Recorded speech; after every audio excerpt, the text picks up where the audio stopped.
Welcome to Dakshinamurti Vidya Mandir YouTube channel, my dear friend. In one of our lecture, we understand the three tense. આપણે મિત્રો ત્રણ કાળ વિશે ભણ્યા હતા. શું હતું તે? પહેલું તો છે ભૂતકાળ, ભવિષ્યકાળ અને વર્તમાન કાળ. જેવું તમે વર્તમાન કાળની અંદર કાર્ય કરો તેવું જ તમારું ભવિષ્ય બને અને તેવું જ તમારું ભૂતકાળ બને.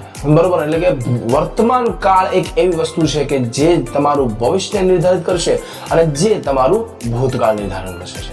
બરોબર ને? તો હવે ઇંગ્લિશમાં પણ આપણે એને શું કહેવાય છે? વર્તમાન કાળ, ભવિષ્યકાળ અને ભૂતકાળને શું કહીએ છીએ સાહેબ? જો આપણે વર્તમાન કાળ હોય તો આપણે એનું પ્રેઝન્ટ કહીએ, પણ ભવિષ્યકાળ હોય તો ફ્યુચર અને જો ભૂતકાળ હોય તો પાસ્ટ. બરોબર, આ ત્રણ કાળ જે છે ને એ તમે અહીંયા આપણે આગળ જાણ્યું કે ભાઈ ભવિષ્યકાળ, ભૂતકાળ અને વર્તમાન કાળ. હવે જો ટેન્સની વાત કરવામાં આવે ને તો કેટલા ટોટલ આપણે આગળ ભણી ગયા કે કેટલા ટોટલ 12 ટેન્સ આવે છે. હવે એ બધાની અલગ અલગ રચનાઓ છે, એ બધાનો ઉપયોગ ક્યાં ક્યાં કરવાનો હોય છે આપણે ધીમે ધીમે શીખીશું. તો સૌથી પહેલું શું છે? સૌથી પહેલો તો આપણે સિમ્પલ પ્રેઝન્ટ ટેન્સ એટલે કે સાદો વર્તમાન કાળ. બરોબર, સાદો વર્તમાન કાળ, આના વિશે અભ્યાસ કરવાનો છે. હવે સાદો વર્તમાન કાળ સૌથી પહેલા તો કહેવાય કોને, અને એવી તો શું વસ્તુ હોય છે કે જે સાદા વર્તમાન કાળની અંદર વપરાય છે અને કેવા કેવા વાક્યો કેવી રીતે બને છે એ બધું આપણે જો જોઈએ ને તો જો સાદો, આ નામ ઉપર જ ક્લિયર થઈ જાય. સાદો વર્તમાન કાળ. સાહેબ વર્તમાન કાળ તો ખરો, પણ કેવો સાદો, આમ જનરલ જે વાત છે ને તે.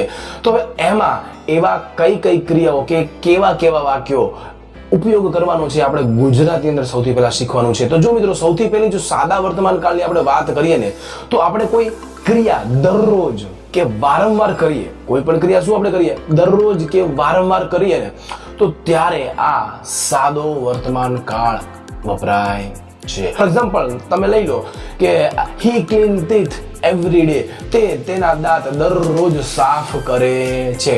ક્લીન એટલે સાફ કરવું ને ટીથ એટલે દાંત. બરાબર, તે તેના દાંત જે છે ને એ રોજ સાફ કરે છે.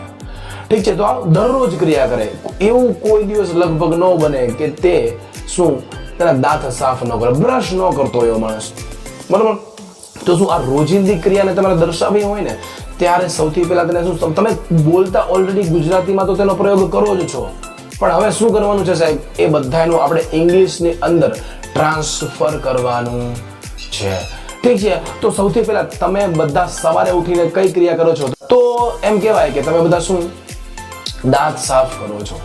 બરોબર, દાંત સાફ કરે છે બધા. આ દરરોજની ક્રિયા, આપણે વારંવાર એકની ક્રિયા આ ત્યારે વાક્ય વપરાય. સાદો વર્તમાન કાળ જે છે ને એ ત્યારે વપરાય છે. બીજું પણ ઉદાહરણ જઈ લઈએ. શું છે? I go for a walk every day, કે ભાઈ હું દરરોજ ચાલવા જાઉં છું. શું હું દરરોજ ચાલવા જાઉં છું? સાદો વર્તમાન કાળ જ આવે. હવે આવું કોઈ પણ તમે દરરોજ ક્રિયા કરતા હોય, વારંવાર એકની ક્રિયા કરતા હોય તો ત્યારે તમે આવા વાક્યનો ઉપયોગ કરી શકો છો. સાદો વર્તમાન કાળ. બરાબર, ઉદાહરણ આપણે જોઈ લઈએ. આઈ ડ્રિંક મિલ્ક એવરી ડે, પછી દરરોજ સવારે જે છે ને હું દૂધ પીવું છું. હવે તમે દરરોજ સવારે નાસ્તો કરો છો ત્યારે શું ખાવ છો તમે કહી શકો. બરોબર ને? પછી I take a breakfast every morning, હું દરરોજ સવારે બ્રેકફાસ્ટ એટલે કે સવારનો નાસ્તો લઉં છું. પછી શું કે છે? આઈ read the newspaper every day, કે ભાઈ હું છાપું જે છે ને દરરોજ વાંચું છું. સાહેબ મારી ક્રિયા છે. આવી કોઈ પણ ક્રિયા દરરોજ થતી હોય ત્યારે સાદા વર્તમાન કાળ જે છે ને એમાં જ લખાય છે. પછી શું કે? I read 5 hours every day. બરોબર, I read 5 hours every day, કે સાહેબ હું દરરોજ 5 કલાકનું રીડિંગ કરું છું. તો એને પણ સાદા વર્તમાન કાળમાં દર્શાવવામાં આવે છે. પછી શું છે? આ get up early in the morning, કે ભાઈ હું સવારે વહેલો ઉઠું છું, ત્યારે પણ આ વાક્યનો ઉપયોગ થાય છે સાદા વર્તમાન કાળમાં. આઈ પ્રે ગોડ એવરી ડે, કે ભાઈ હું ભગવાનને દરરોજ પ્રાર્થના કરું છું, ત્યારે પણ આ સાદો વર્તમાન કાળ વપરાય છે. પછી હી સ્મોક્સ એટલે કે તે સિગરેટ પીવે છે, ઘડીએ વળીએ ધુમાડા કાઢે છે. બરોબર ને?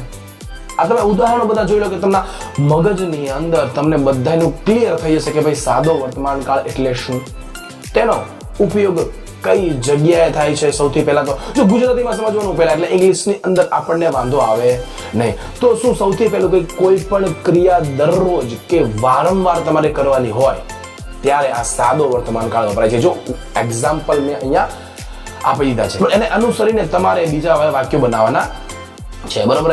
હવે બીજું, આપણી કોઈ ટેવ હોય, આપણા કોઈ શોખ હોય, બરોબર, તેને પણ આપણે સાદા વર્તમાન કાળમાં જ દર્શાવવા પડે છે. આપણે ઉદાહરણ જોઈ લઈએ. શું કે આઈ ડ્રિંક કોફી એવરી ડે, કે ભાઈ દરરોજ સવારમાં હું કોફી પીવું છું. તમે ચા પીતા હોય, ચા પીવાની આદત હોય, કોઈને જમવાનું આદત હોય, તો એવી રીતે એમ કહેવાય કે અલગ અલગ આદત, અલગ અલગ શોખ એ આપણે શેમાં વર્તમાન કાળ, સાદા વર્તમાન કાળમાં દર્શાવવામાં આવે છે. ઠીક છે. હવે તમે કોઈને શોખ હોય કે ભાઈ મને તો ભણાવવાનો ખૂબ જ શોખ છે, મને તો મીઠાઈ ખાવાનો બહુ શોખ છે, બહુ મજા આવે એમ, તો તમે ત્યારે પણ આ સાદા વર્તમાન કાળમાં ત્યાં ઉપયોગ કરી શકો છો. હવે જો આઈ એક્સરસાઇઝ એવરી ડે, ભાઈ મને દરરોજ સવારે કસરત કરવાનો ખૂબ જ શોખ છે. પછી શું છે, generally I don't take tea, કે ભાઈ જનરલી હું શું ચા નથી પીતો, generally I don't take tea, કે ભાઈ હું જનરલી ચા પીતો નથી. પછી generally I sleep at 11 PM, બરોબર, કે ભાઈ હું દરરોજ રાત્રે લગભગ 11 વાગ્યાની આજુબાજુ સુઈ જાઉં છું, એમ જનરલી દરરોજ, એમ એવું કંઈ બને મે બી જનરલી, બરોબર.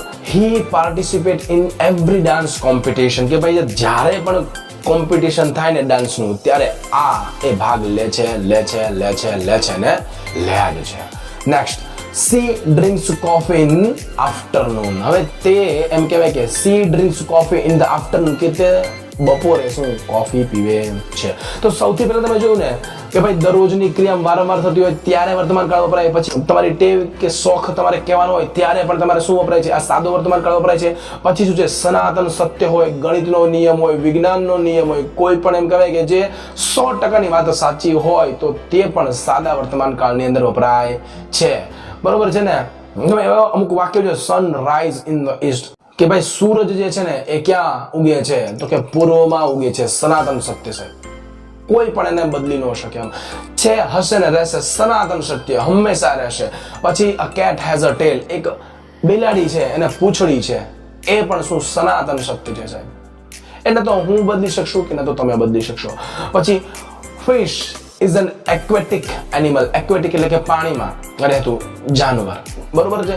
તો ફિશ એટલે કે માછલી પાણીમાં રહેતો જીવ છે, 100%ની વાત સાચી છે કે ભાઈ પાણીમાં જ રહે છે, એ બીજે ક્યાં રહેતું નથી. પછી નેક્સ્ટ શું છે, મુંબઈ ઇઝ ઇન ઇન્ડિયા, કે ભાઈ મુંબઈ ઇન્ડિયાની અંદર આવેલું છે, મહારાષ્ટ્રની અંદર આવેલું છે.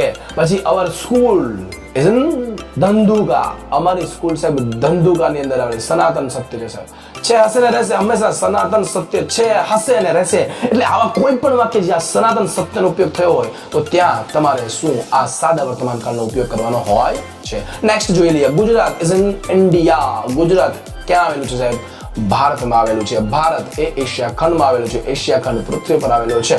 સનાતન સત્ય છે, સનાતન સત્ય, જેને કોઈ પણ ક્રિયા બદલી ન શકે, બરોબર છે, હશે અને રહેશે. ત્યારે તમારે આ સાદા વર્તમાન કાળનો ઉપયોગ કરવામાં આવે છે, કરવાનો એમ, બરોબર ને. તો હવે બીજું જોઈ લે, શું છે બીજું, અમુક કહેવતો, રૂઢિપ્રયોગો જે હોય તેનો પણ ઉપયોગ કરતી વખતે શું સાદા વર્તમાન કાળમાં લખવાનું હોય છે. તો જોઈ લઈએ, get as much as you do, બરોબર, તમે જેવું કામ કરો તેવું તમને મળે, બરોબર. Get as much as you do એટલે હવે આ કહેવતો અને રૂઢિપ્રયોગ અમુક જે છે ને એમાં ઉપયોગ કરતી વખતે પણ ખાસ ધ્યાન રાખવાની, શું તે પણ સાદા વર્તમાન કાળની અંદર જ વપરાય છે.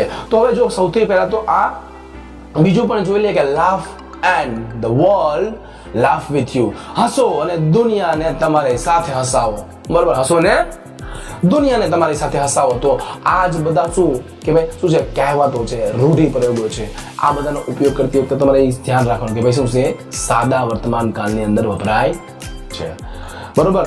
હવે બીજી કઈ કઈ વસ્તુઓ જે છે કે જે આપણે વાપરવાની છે સાદા વર્તમાન કાળની અંદર, તે ભાઈ કોઈ પણ ક્રિયા જે નજીકના ભવિષ્યમાં ચાલુ થવાની છે અથવા ચાલુ કરવાના છીએ આપણે નજીકના ભવિષ્યમાં, ત્યાં પણ સાદો વર્તમાન કાળ જ વપરાય છે. ફોર એક્ઝામ્પલ, હું એમ કહું કે થોડી વાર પછી હું પાણી પીવા જઈશ, તો સાદો વર્તમાન કાળ વપરાય છે. પછી એમ કહેવાય કે હવે કાલથી જ અમે સ્કૂલની અંદર ભાઈ ઓનલાઈન શિક્ષણ ચાલુ કરવાના છીએ, બરોબર, તો ત્યાં પણ શું સાદો વર્તમાન કાળ વપરાય. કાલથી ભાઈ ગરબા ચાલુ થવાના છે, સાદો વર્તમાન કાળ વપરાય.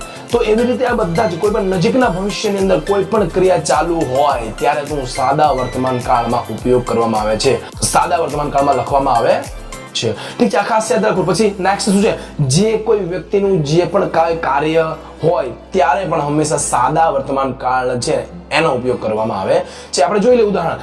ટીચર ટીચ, ટીચર ભણાવે, બરોબર ને. પછી શું છે, પોસ્ટમેન શું કરે સાહેબ, ટપાલ દેવા આવે. પછી ડ્રાઈવર હોય તે શું કરે, ડ્રાઈવર સાહેબ તો ગાડી ચલાવે. સ્ટુડન્ટ હોય તો તે શું કરે, સ્ટુડન્ટ હોય તો તે ભણે છે. કોઈ પણ કાર્ય હોય, કોઈ પણ વ્યક્તિનું જે પણ કોઈ કાર્ય હોય તે લખવા સમયે તેનો વાક્યમાં અંદર શું સાદા વર્તમાન કાળમાં હોવું જોઈએ. આ ખાસ તમારે ધ્યાન રાખવાનું, આ બધા ઉપયોગો. પછી નેક્સ્ટ શું છે સાહેબ, ચાલુ ક્રિયા હોય પરંતુ હિયર અને ધેર જેવા શબ્દો વાક્ય ચાલુ થતું હોય ત્યારે વપરાતા હોય ત્યારે પણ સાદો વર્તમાન કાળ વપરાય છે, બરોબર. કે ભાઈ આપણે જો અહીંયા હમણે જ આવશે તમારા ચહિતા સાહેબ, તો ત્યારે પણ શું સાદો વર્તમાન કાળ વપરાય.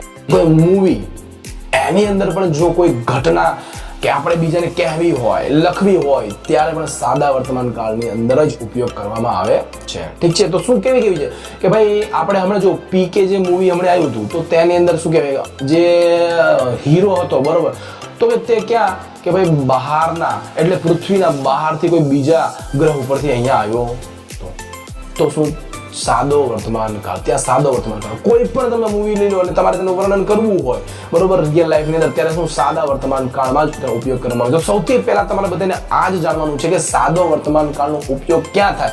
કે જો મેં તમને આ બધી જ જે માહિતી આપી કે ગુજરાતીની અંદર હમણાં આપણે જોયું કે સૌથી પહેલા આપણે રિવિઝન કરીએ તો ક્યાં ક્યાં આ સાદા વર્તમાન કાળનો ઉપયોગ થાય. તો જો સૌથી પહેલા કોઈ દરરોજની ક્રિયા, વારંવાર થતી ક્રિયા દર્શાવવા માટે સૌથી પહેલા સાદો વર્તમાન કાળ વપરાય. પછી આપણી ટેવ હોય, આપણો કોઈ શોખ હોય તે આપણે બીજાને કહેવા હોય ત્યારે પણ આ સાદો વર્તમાન કાળ વપરાય છે. પછી કોઈ પણ સનાતન સત્ય છે, કોઈ ગણિતનું તથ્ય છે, કોઈ વિજ્ઞાનનું તથ્ય છે, કોઈ બીજું કોઈ સત્ય છે તેને દર્શાવવા માટે પણ આપણે આ સાદા વર્તમાન કાળનો ઉપયોગ કરવામાં છે. પછી કોઈ કહેવતો હોય, રૂઢિપ્રયોગો હોય ત્યારે પણ તમારે શું કહેવાય કે આ સાદા વર્તમાન કાળનો ઉપયોગ કરવાનો હોય છે. પછી બીજું જોઈએ તો એમાં શું છે સાહેબ, જે વ્યક્તિનું જે કાર્ય હોય, આપણે ઉદાહરણ પણ જોયું કે જે વ્યક્તિનું જે કાર્ય હોય ત્યારે પણ આ સાદા વર્તમાન કાળનો ઉપયોગ થાય છે. પછી નજીકના ભવિષ્યમાં કોઈ ઘટના બનવાની હોય ત્યારે પણ સાદા વર્તમાન કાળનો ઉપયોગ થાય છે. પછી શું છે કે કોઈ બુક અથવા તો મૂવીની અંદર કોઈ ઘટનાનું આપણે વર્ણન કરવાનું હોય ત્યારે પણ આપણે આ સાદા વર્તમાન કાળનો ઉપયોગ થાય છે. અને next last but not the least કે શું જ્યાં કોઈ ચાલુ ક્રિયા હોય પણ વાક્યની શરૂઆતની અંદર હિયર કે ધેર જેવા શબ્દોનો ઉપયોગ થાય ત્યારે પણ આ વાક્ય શું કે ભાઈ સાદો વર્તમાન કાળ વપરાય છે. તો સૌથી પહેલા આ જેટલા પણ ઉદાહરણો તમને આપ્યા ને તો તે બધાને તમે ગુજરાતીમાં કઈ રીતે ઉપયોગ કરો છો તે ઓબ્ઝર્વેશન કરવાનું કે ગુજરાતીની અંદર શું આપણે બોલીએ છીએ. અને પછી આપણે એની બેઝિક રચના શીખીશું, કેવી રીતે વાપરવો ઇંગ્લિશની અંદર, કેવી રીતે આપણે ઇંગ્લિશ ટ્રાન્સફર કરવું. સાદા વર્તમાન કાળની શું તમને પહેલા તો ગુજરાતીની અંદર આમ કહેવાય કે મગજની અંદર જેટલી પણ કન્ફ્યુઝન હતું તો તે દૂર થઈ ગયું છે એવી આશા રાખું છું. તો આ બધું ગુજરાતીમાં અભ્યાસ કરજો અને બધા વિશે આપણે લખ્યું ને કે સાદા વર્તમાન કાળના આપણે જેટલા પણ રૂઢિપ્રયોગ આપણને થોડુંક જે કઈ જગ્યાએ વપરાય છે ને તે આપણે જાણ્યું. તો તે બધાના 2 થી 3 વાક્યો લખવાના છે તમારે. ઠીક છે મિત્રો. સો thanks for watching and have a nice day.